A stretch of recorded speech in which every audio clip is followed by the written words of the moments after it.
Hi, this is Kristen Meeks with West Virginia Social Media, and this presentation is called Grow Your Business with Social Media, and it's for photographers. Welcome to the presentation. The agenda today will be social media and where you should be, how to be more efficient marketing social media, and some quick tips on each of the social media platforms we're going to talk about today. Of course, after the presentation or during the presentation, you can find me at WB Social Media on all social media sites. So where does your business fit in is really where we want to start when you're looking at where you should be on social media. Where your clients already are is where you should be. So how do you know if your clients are on there, if you're not currently on there, if you're really not sure where your clients are? And the best thing to do is to find out where your demographic is using social media. And so we're going to talk about each one of these social medias, what the demographics are, and kind of just a little bit about how your business would fit in here. So Facebook, for instance, we'll start with them. They are the #1 social media out there. Still to this day, they have the largest user base, and their active users are females, about 25 to 40. And so if that is your target audience, that's where you need to be. They offer Facebook pages for business and organizations, which are a great way to generate likes, communicate your specials and events, show off your work, and also promote your business using their paid Facebook ads. Instagram, another newer social media, but taking social media by storm, is a little bit of a younger demographic, but also really encompasses that same female 25 to 40 demographic. But you also can hit up your maybe senior portraits demographic with the younger high school demographic being on there, and also hitting up their parents that are also on Instagram. It is a very visual social media, so it's all photos with descriptions and use of hashtags. And so hashtags are a great way to group together people that are talking about the same thing. Twitter is a social media that we've actually seen a decline in, but I wanted to make sure I listed it here because it is an important piece of the puzzle. It's a great way to get your blog out to the masses. It's a great way to, if you're going to be a traveling photographer or want to do workshops in different cities, to connect with people, the movers and the shakers of social media are on Twitter. It is also good to note that it's the only male-dominated social media platform out there. And so that is something you need to think about if that is your target audience. Where you need to be is on Twitter. Pinterest is really great because it gives you the ability to pin your own work to a social media and allow people to share it. Pinterest is a demographic that you can really hit anyone from 18 to 60 on, but they might be on there for different reasons. So you want to make sure that you're grouping and classifying your work and sharing and creating a fun space, so you can pin posts from your blog and from your website in order to really attract those people back to the original site. A good place to sell artwork, a good place to be shown as the expert in the field by giving informational tips on things like how to dress your newborn for a shoot, or what to wear for family photos.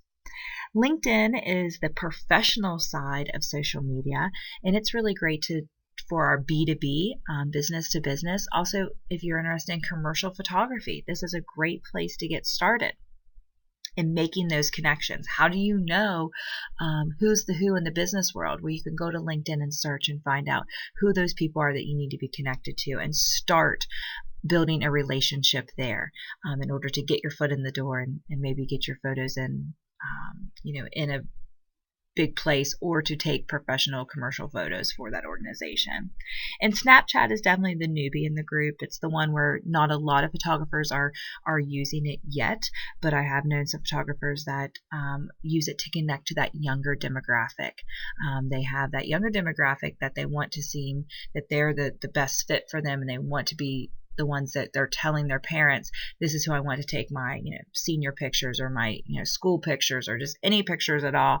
But also we're kind of seeing a shift there in Snapchat where we're seeing that active user on Facebook over at Snapchat too.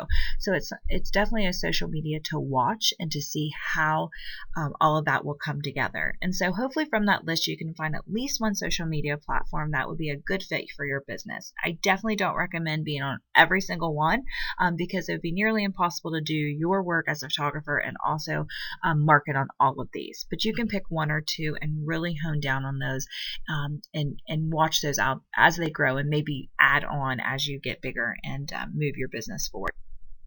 Content is the way that we can really generate these users on all those social media platforms, and content really is king. It is what drives likes, it's what drives engagement, what drives people to purchase is the content you're putting out here. So here's some just things that I've seen that are very popular and very successful on all social media platforms in terms of content. So if you ever sit down and you're not sure what to write, here's a list to start with anyway. Voting contest is really great. Do you like one or two? The A and B picture is really great. I've seen photographers do a black and white and a color photo and just, say which one do you like better to their fans. Of course, they're both fantastic pictures, so you're not hurting either one. Photo caption contests, these are really good for like the outtakes of photos. Sometimes you'll get one or two of those on each session. What I like to use it for and what I think is really important is educational marketing. If you educate your consumer, they're going to see you as the expert and then come back to you every single time. And so that's what we really want to do on social media, is show that you're the expert and that you have the most professionalism out there and that you know exactly what you're doing. Also, what's really great are tips on what to wear, lighting, things that they can do at home to make their photos better, maybe even tips on taking a good photo, just shows that you're really vested in your clients, and then that will, again, bring them back to you when you have, you're putting out a mini session you want to film. People love sneak peeks. I think that's probably the reason they follow their photographer, is if they had their pictures done the last week, they want to see a little snap here and there. And so that's something I definitely recommend. Also, behind the scenes is really great to do that and make sure that, they're seeing you as a real person.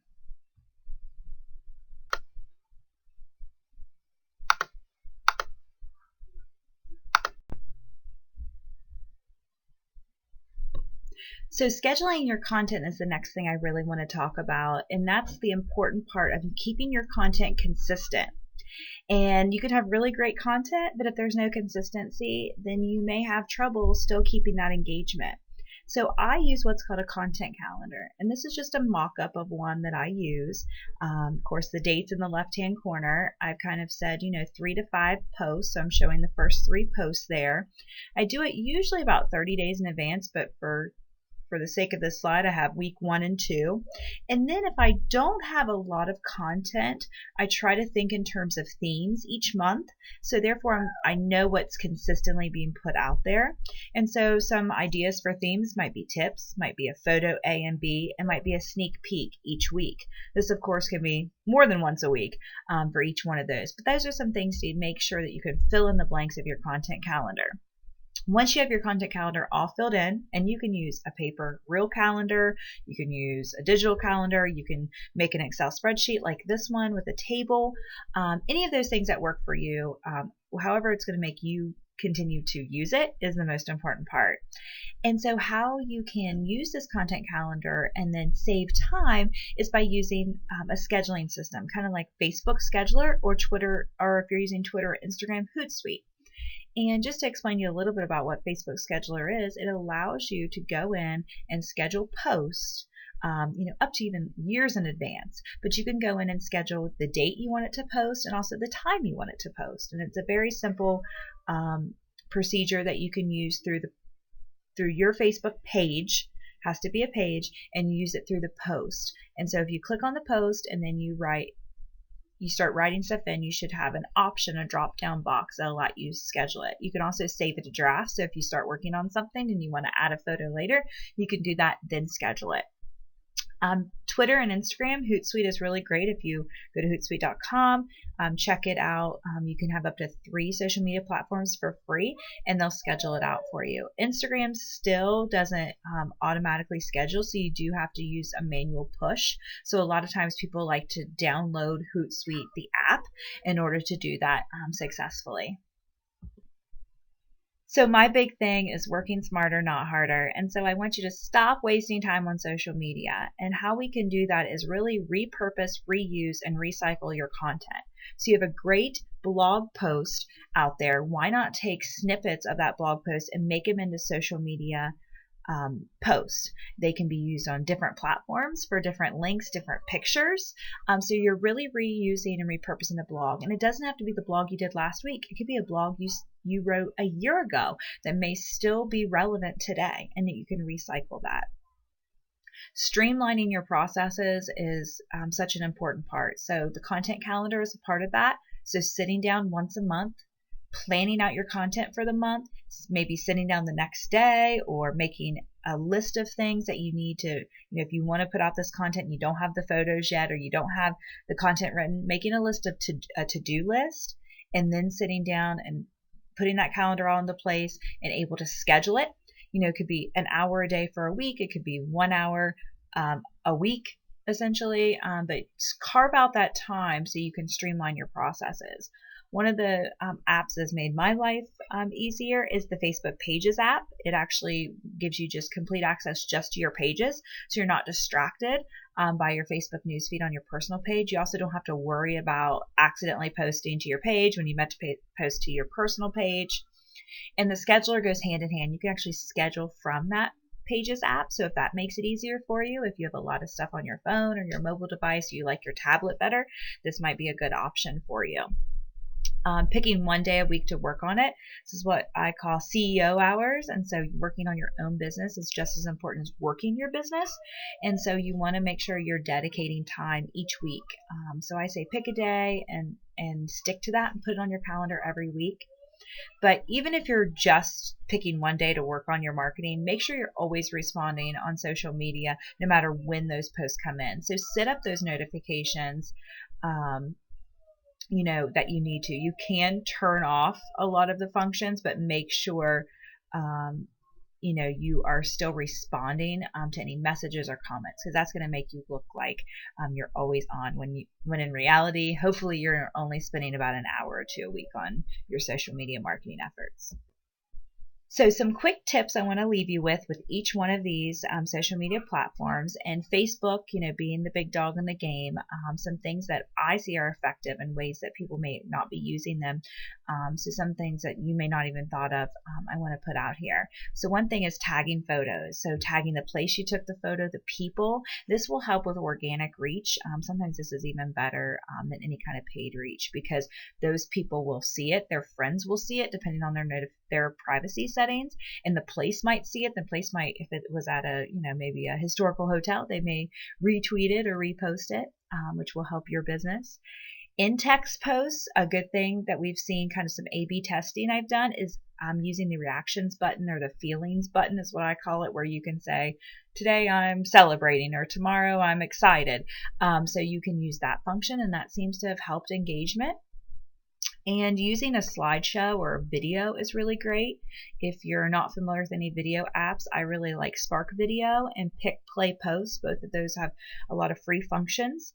I like adding the music to it, gives it a different feel, and people are more likely to watch the videos. And it's really nice as you can look at that video, how many times it was viewed versus how many times it was liked and engaged on. And almost every single time I put a video on, Facebook flags it as this video has been engaged 95% better than any other post you put out there. So those are some good little tips that you may not have thought of when it comes to Facebook pages and Facebook marketing. The next one we're going to talk about is Twitter. And I have some just easy tips, some ways that I don't spend all my day on Twitter, but I want to make sure I have a presence there. And this is only if you feel that your demographic is on Twitter. I use the 5-5-5 rule. every time I get on Twitter, whether it's once a week or once a day, depending on how much time I feel that I need to put on this with my demographic, is I want to follow 5 new people every time I do that. So you can search hashtags and find people. You can see if people have retweeted you or have followed you. You can follow them back. Also retweeting or liking 5 posts. So retweeting, of course, shows that whatever you're putting out there to your fans. So you may not want to retweet everything that you might like, and vice versa. But doing that, 5 times will help with that engagement. People will get a notification that you liked it and a notification that you retweeted it, which can lead to some relationship building. Comment and respond to at least 5 tweets. They think this is important. If you have, people that are engaging with you, whether they're just retweeting or liking it, go and do the same for them. It's kind of a warm, fuzzy, good feeling there. And people tend to want to start that relationship building on social media. And that's a way of doing it. One thing I use Twitter for is to share my blog posts, which I think is an important way of getting it out there. And you may not see any other value to Twitter, but I would maybe even linking your blog to Twitter as an option. And it's usually an automated option. So you set it up one time and you don't have to deal with it again. I would recommend that if you're not using Twitter and you don't feel like your demographic is heavy on Twitter. Instagram, the newbie in the game, the one that we're seeing the really rise with social media. And the reason is because of the use of hashtags. Twitter is very limited on the number of hashtags you can use because they used to limit the number of characters to about 140, so you couldn't use as many hashtags. On Instagram, you can use as many hashtags as you like. There unfortunately isn't a secret number to put out there, but using any at all will help. I hate to see a post with no hashtags. Usually a post with no hashtags means there's very little engagement unless you have a huge following already, because the only way people are going to find you that aren't already following you are via hashtags. Not the only way, but a huge way that they do. So using those hashtags, I kind of have a little rule using, geographic location or locations. Where I live, we have multiple locations that are being used, so I try to use all of them. City, state names, those kinds of things. Maybe what a region's referred to. Also a brand. So if you have a brand or, WV photography would be like a kind of a brand or an industry name. Type of photography you're using, maybe even type of camera you're using, type of editing tools you're using, anything like that would be good for the photography industry. Hashtags also are really good when they're trending. So maybe sunsets are trending right now, or summer solstice back in June was trending. So using those trending terms on your pictures where it's acceptable to do that. Don't just use them if it doesn't relate to the hashtag. We don't want to bootleg the hashtag there, but using those and using as many as you like. Last year they said 13 and you just, it kind of changes. But using as many as are relevant will help you see an increase in those followers. And so then people will start engaging with your page more. And a good rule of thumb before you use a hashtag is to search it and make sure it doesn't have a multiple meaning. Make sure it's really connecting to the people you want to. You just never know what's really out there. And I could have a whole list of stories I could tell you of hashtags going wrong. So want to make sure you're searching them. I use the 5-5-1 rule when it comes to Instagram. And so it goes kind of on the basis of Twitter. You follow 5 new people. Therefore, you can find them in the search. You can find them hashtagging. Maybe they've already liked your page. You're going to follow them back. Comment and like 5 posts. So this is every time you get on Instagram. And then you want to create a post. Typical users on Instagram, 5 to 7 posts a week. Heavy users on Instagram, 2 to 3 posts a day. So depending on, what kind of return on investment you're seeing, what kind of effort you want to put into this. If this is where you're putting the majority of your effort, then I would do the 3 posts a day. If you're still seeing a huge or a bigger return on Facebook, then maybe you're only doing the 1 post a day or 5 posts a week. You can change the website link to correlate to the most recent post. And so if you're linking back, like, I'm talking about, a special I'm having, and then you can put that direct link into the website, and you can tell the people in the description of the Instagram post, go to my profile, to the link there, and it'll take you directly, to what you're looking for. Because we can't put links in each post, this is a step we kind of have to tell people to do. If you put a link in a post, they can't click it, so it really doesn't do them any good. So trying to push them back to the profile. A recent change that's happened with Instagram is that you're allowed now to have a business page, which has really changed how we're doing things. Gives us two different ways to connect with our folks. We have our website link, but we also have a contact me button. So if they click the contact me button, it can be put to their your phone, your email, or your website. So that's an important thing, having that set up and making that different than the other link on your Instagram profile. So then we're going to talk about is Snapchat, and being the newbie in the room with Snapchat, there's a lot of kinks I think they need to work out, and a lot of ways that they're very different from the social medias we've used in the past. And one of them is it's very hard to find users. You can search names, but it doesn't really work. You have to have their exact screen name, and most people put their screen name, something abbreviated, because they don't want to use their entire name, whether it's privacy or whether it's just preference. They don't want to do that. So you have to get your username out there so you can connect with people. So there's actually within the app, this is a mobile only program. So within the app, you can actually, screenshot your little ghost that Instagram has with your picture and your screen name, and share that on other social medias. And I would recommend doing that, especially if you're really trying to drive that Snapchat, is to do that often, but also do it with relevancy. So if you're saying, hey, I'm doing a senior shoot and we're going to do an awesome story, we want you to check it out. Or maybe we just did a senior shoot, you should see our Snapchat story. Here is our Snapchat username. Come follow us. And so that's an important piece of the puzzle there, to get people to follow you, because they can't see your stuff if they don't follow you. I usually use it very event driven. So this might be a good way to get into Snapchat, is anytime you're in an event, you create a story around that event. What's really great about stories on Snapchat is that you can download them and share them to other social medias. So I've had a lot of success doing that, where a lot of my users are not on Snapchat, but I'm, trying out Snapchat and trying to show that Snapchat might be a good option to people. This is a good way to, get people to follow you on Snapchat, and maybe capture a user that isn't always on Facebook, but may have seen your downloaded story on Facebook, likes what they see, want to follow you, and then they get that information, but they're more on Snapchat than they're on Facebook. So we're really looking to get into that crowd. You can search your contacts for followers. If you're like me, I'm constantly adding contacts to my phone, so I'm doing this every couple weeks, searching my contacts, seeing who's now a member of Snapchat, who now I'm connected to that's on Snapchat, and try to follow them and getting them to follow me back. Snapchat's really great to show behind the scenes. So show what's going on during a shoot, what's going on at an event. So if that pertains to your business, if that's something you're wanting to utilize to hit that younger demographic, then Snapchat is a great option for you. LinkedIn is the professional side of social media, so we may be seeing more of a driving people to LinkedIn for maybe an email. And so you can use your email signature and really put all of your social media on your email signature. But LinkedIn is a good one because you're probably using it more professional setting.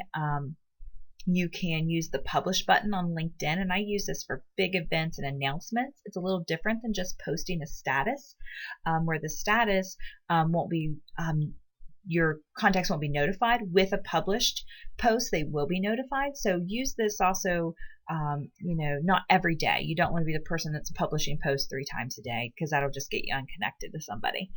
But using it for bigger events, you'll see.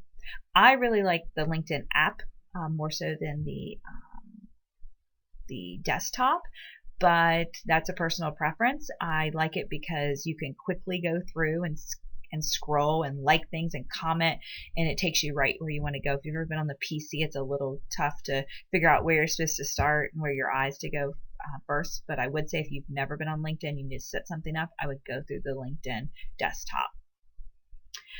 Uploading your email to connect with email connections. People either love this function or hate it, depending on what you're using it for. All of your connections, and you can uncheck who you don't want to be get this, but they all get an email saying, Kristen's now on LinkedIn, please connect with her.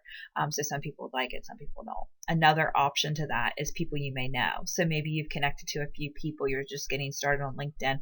LinkedIn's going to start suggesting people that you might know based on the preferences of the people that you're connected to. Maybe where you went to school, where you currently work, where you used to work. They're going to pull those people. And so that's a good alternative to just connecting to everyone via email. Pinterest, one of the things I think that's underutilized, especially in the visual world and the photography business, is using your pin it button and putting it on your website and blog. That's an important piece, because if people are there, they can actually pin it if it's something they want to save for later, which is a lot of times what we do on Pinterest. Pinterest is kind of that visual bulletin board that we put stuff up there so we can always have it. So you want to make sure people can do that. You also can promote your pins if you have a product you're selling. And this is important because, if they click that pin, then it'll take them back to your website in order to, buy that piece of art or whatever you're selling. Also create fun, attractive boards, because that's going to attract clients more so than just everything being very salesy and very formal. Maybe like Christmas ideas or, fun things to do on vacation, like things that are going to outside of your industry, but they're going to attract people to think, okay, this is a real person. So at this point, probably can't ask any questions because it's the recording, but thank you for taking the time to listen and watch. Excuse me. And hopefully that you have learned something that you did not know before. You can always contact me via email at Kristin, Kristin, at wvsocialmedia.com, or connect with you through any of the social medias I've talked about. I am active on more than most, so I will be able to connect with you wherever you like to hang out. Have a great day.